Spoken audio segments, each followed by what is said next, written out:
Konnichiwa, and welcome to Culture Day today. So we're going to start out class by finishing up our notes, and that way you can have that all done.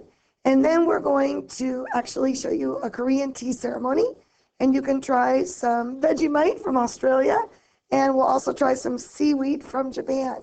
So it'll be kind of an interesting day. And just a reminder, your bookmarks are due on Monday, and then on Tuesday, we'll actually have your test over this whole unit. We do have one thing left on Asian history, so just be aware that that'll be on Monday. So today we're going to learn a little bit of Chinese. To say hello, we say ni hao. Ni hao. Try that. Ni hao. Ni hao. So that's hello. To say thank you, I'm really bad at this one. You say xie xie, xie xie. And to say goodbye, it's zaijian, zaijian. So, ni hao. And we're going to actually take our attendance, and you are going to reply with ni hao. Okay, so I promised you that I would teach you a little bit of Korean today. So that's what we're going to do.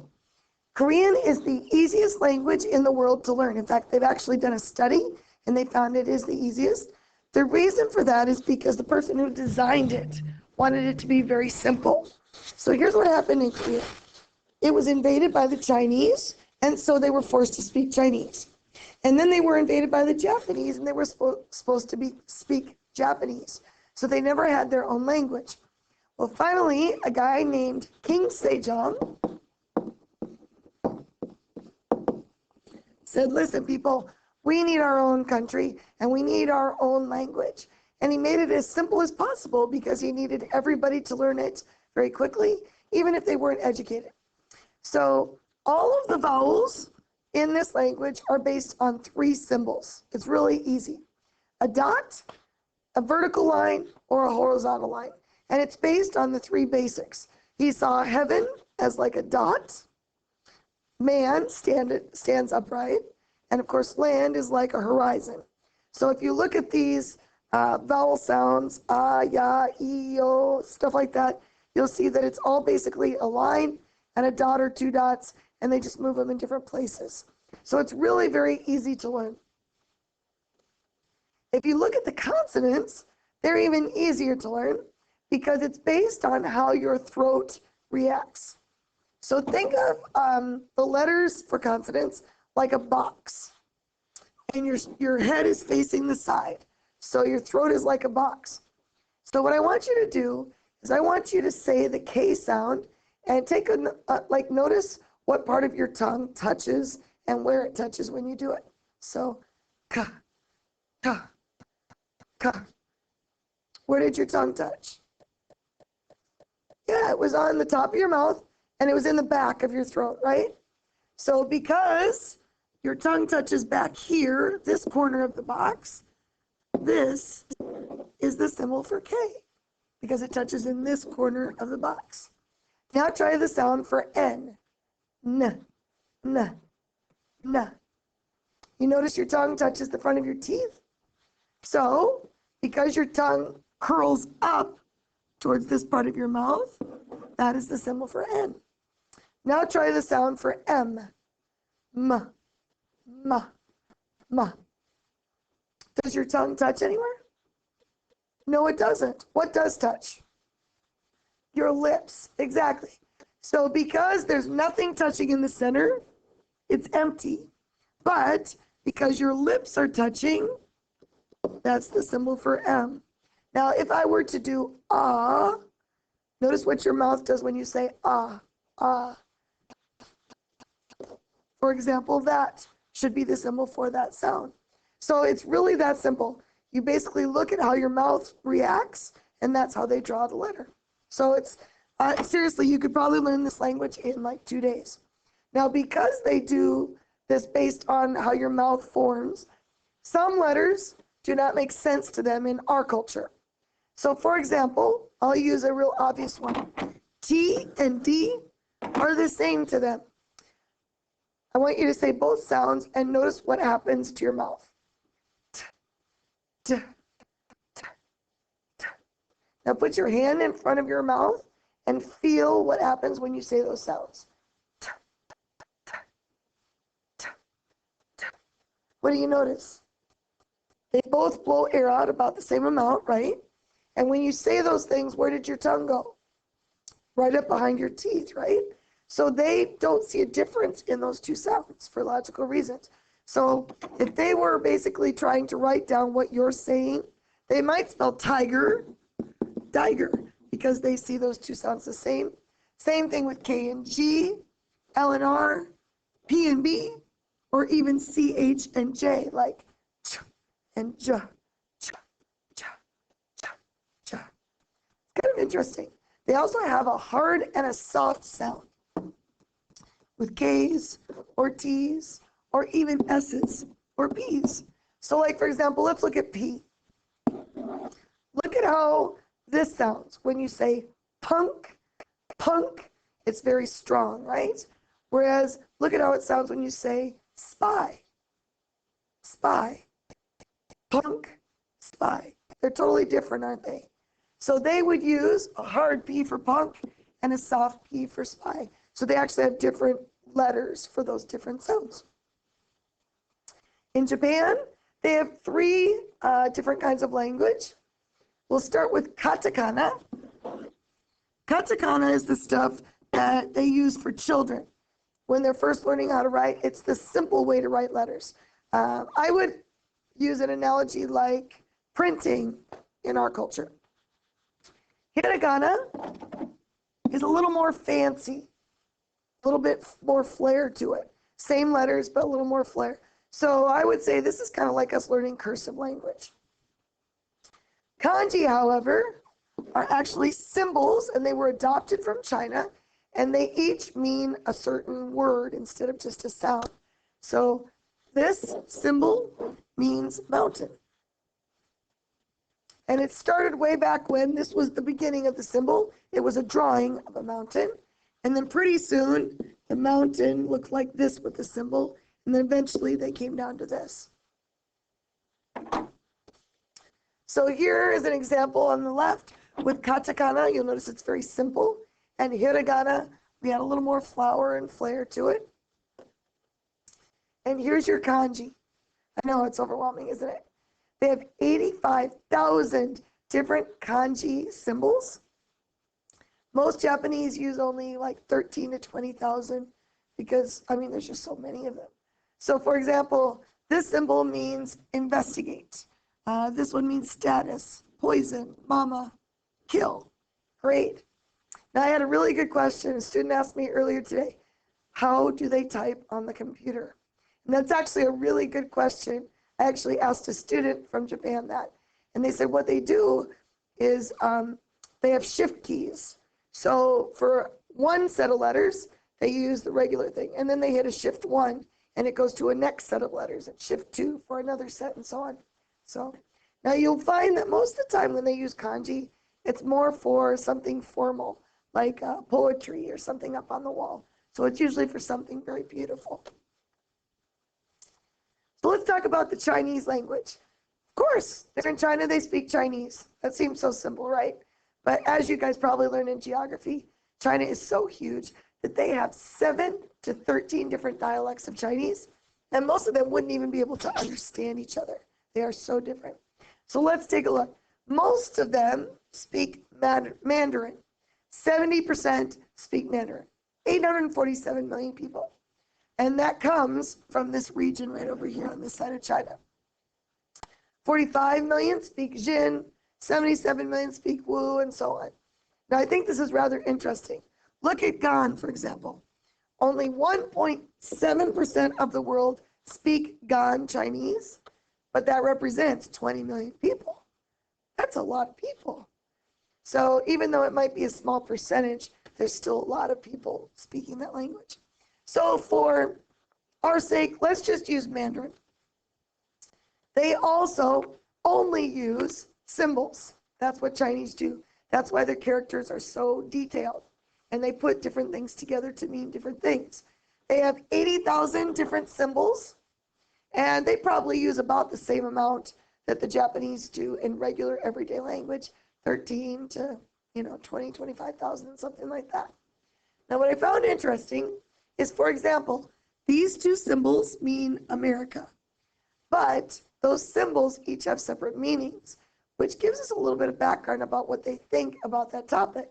So, for example, America, this symbol means beautiful, and this one means country.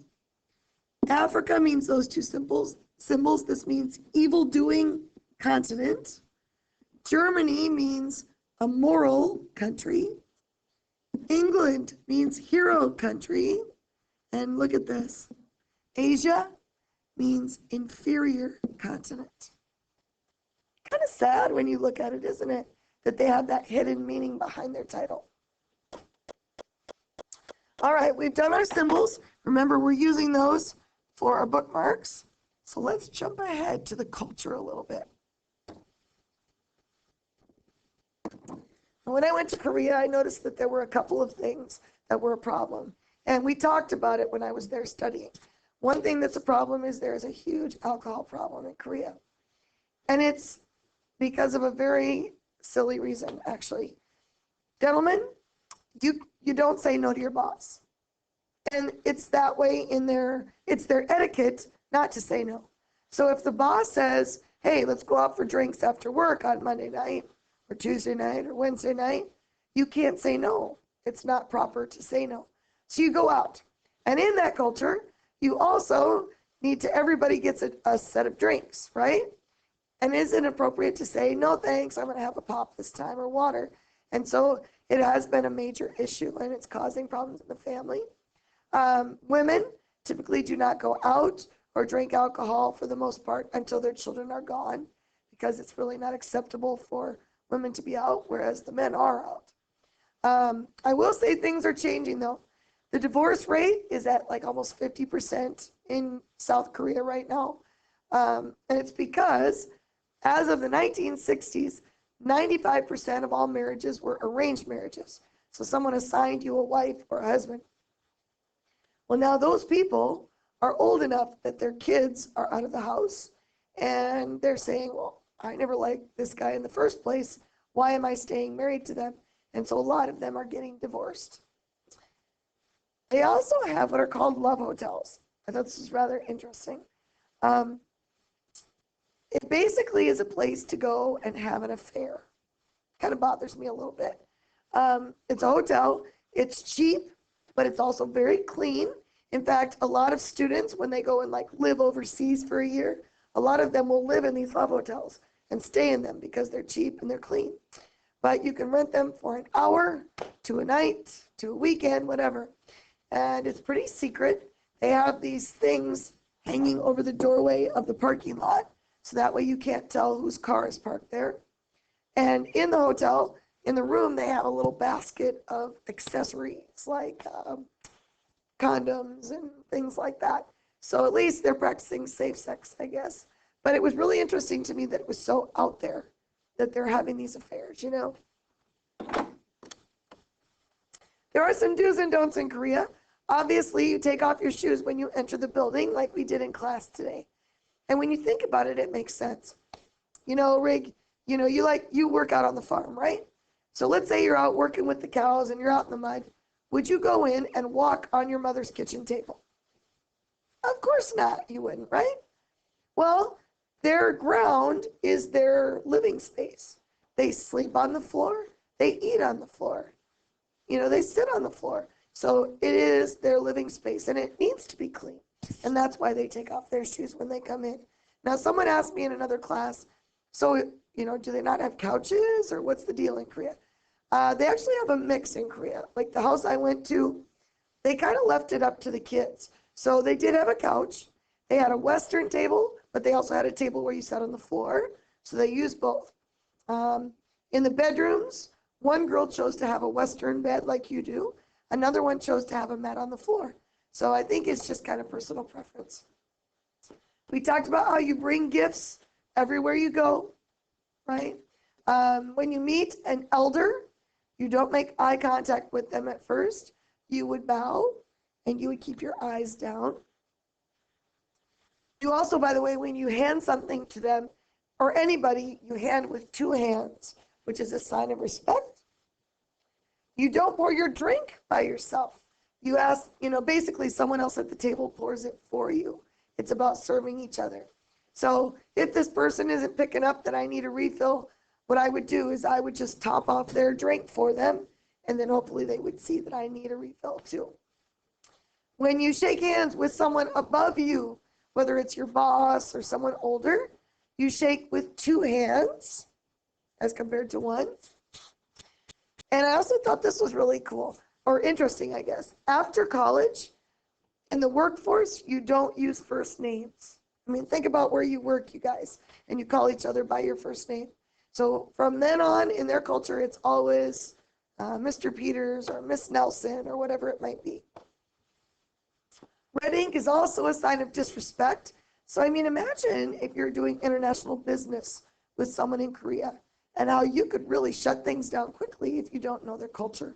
So, some good things to know. Japanese character. The first rule of thumb is modesty is the best policy.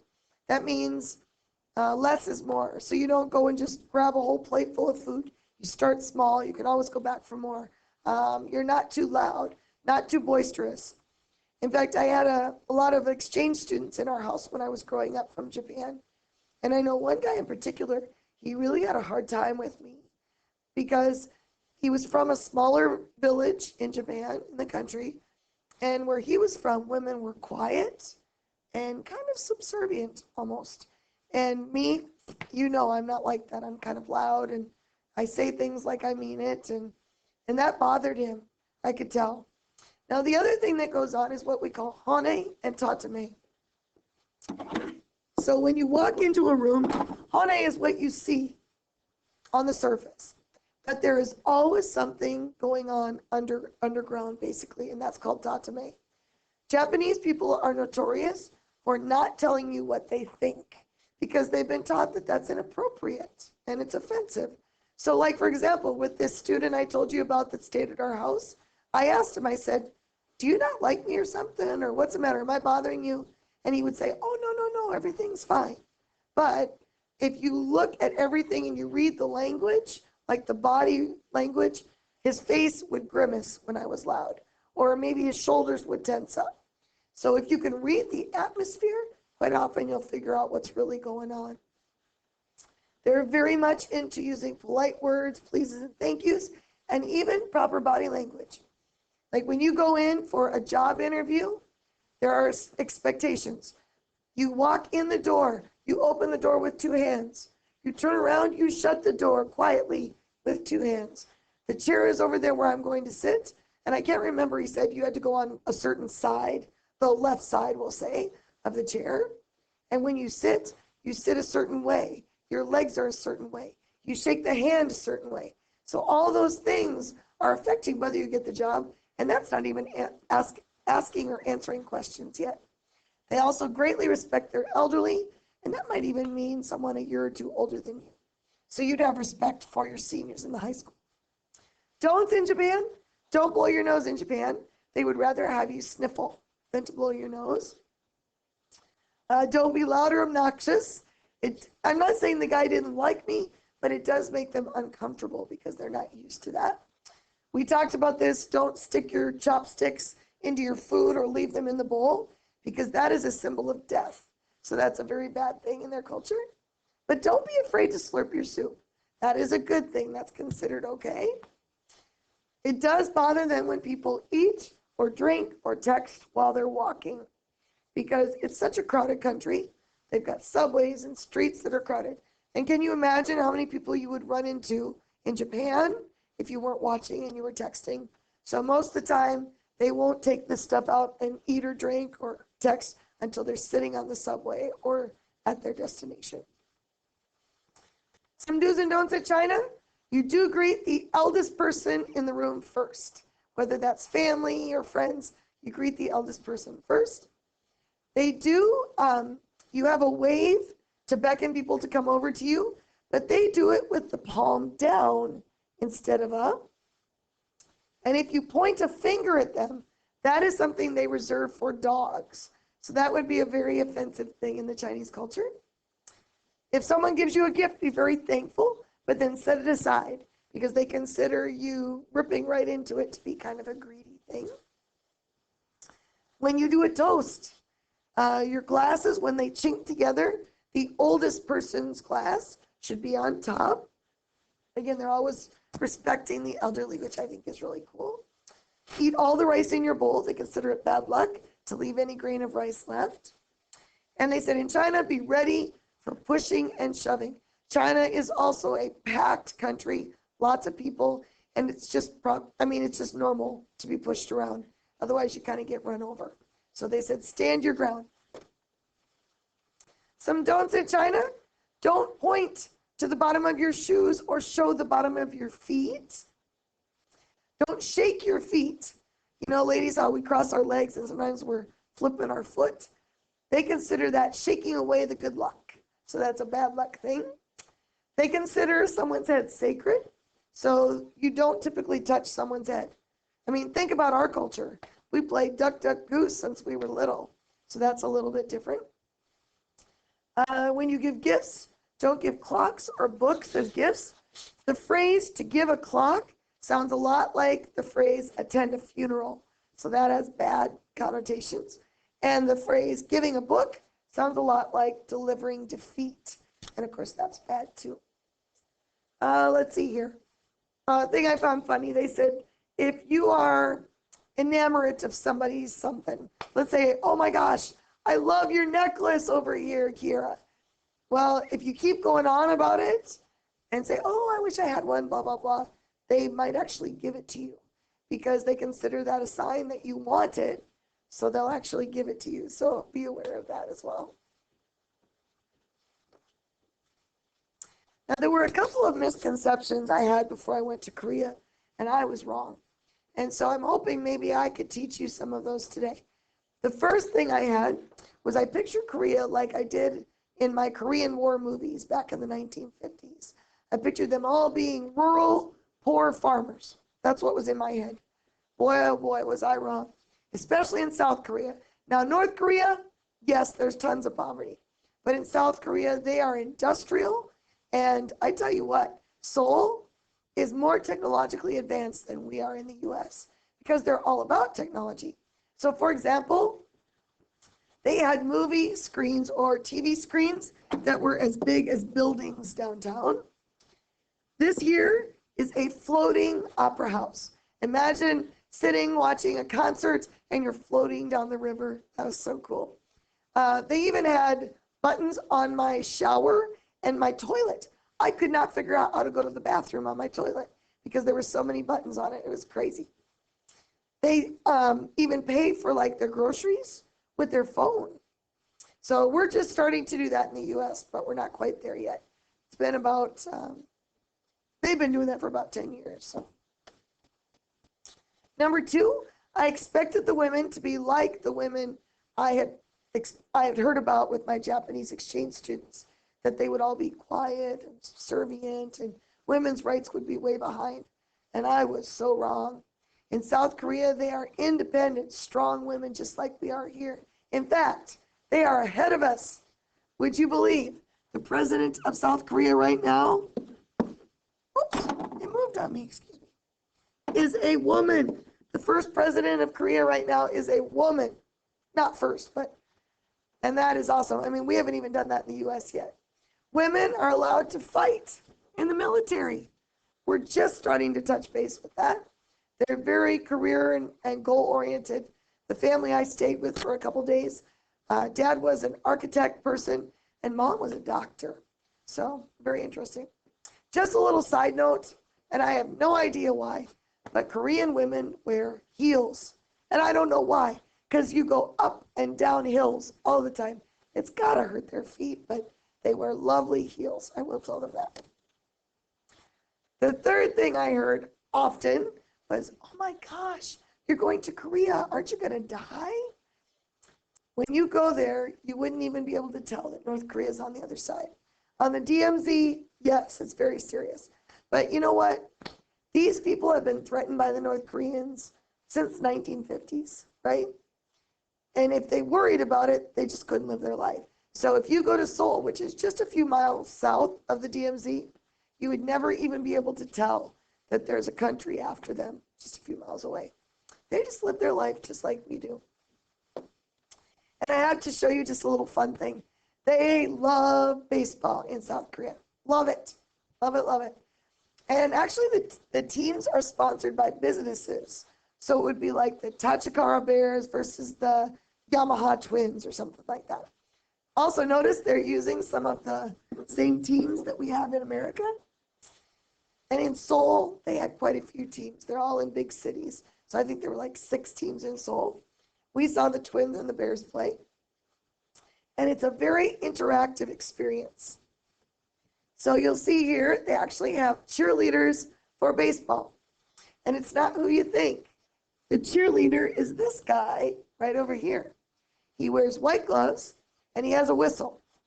And every person in the audience has those thunder sticks. You can kind of see them over here. And they clap and make a nice noise, right? Well, what happens is the cheerleader will get on his whistle and he'll go, choo, choo, choo, choo, choo. And everybody seems to know the cheer. And all of a sudden, they all join in. And everybody's doing the cheer. It's really cool. And the drums play the beat to help them out. You see those down here. They do have cheerleaders, quote unquote, but they're actually dancers. And they dance on top of the dugout. And then these ladies, they were the visitors, so they had to dance in the stands. So it's kind of interesting. A lot of fun. Now, a couple of misconceptions in Japan. Number 1, Koto wants you to know, no, we don't have ninjas and samurai in Japan anymore. That was the old days, right? That's not anymore. The second thing he would tell you is, no, not all Japanese are masterminds in martial arts. I mean, that's like saying all white men can't jump. It's a stereotype. And that is not necessarily true of the Japanese either. In China, 2 misconceptions. One of them is that people believe China is all poor. And that's not true. Not to say they don't have poor people. I mean, we have poor people. But if you go into the major cities in China, wow. I mean, Shanghai is like New York City. Skyscrapers everywhere, business everywhere. I mean, their economy is booming in those cities. You've also probably heard of the one-child policy in China because they're trying to keep their population down. And that is really dependent on where you live. If you live in the city, they will enforce that. But if you're living out in the middle of the mountains, they're not going to mess with you, usually. So quite often, they'll have more than one kid. And especially if they have a girl first, they'll continue to have kids so they can have a boy. And the number 1 misconception I want to address, I've heard people say it, all Asians are the same. And as you can see from our notes, that is so not true. Oh my goodness. They all have their own cultures. Everything from their religion, to the foods they eat, to the clothes they wear, to the chopsticks they use. They all have their own individuality. And I think that's really important that we recognize that. All right? Okay. At this point, let's have a little bit of tea.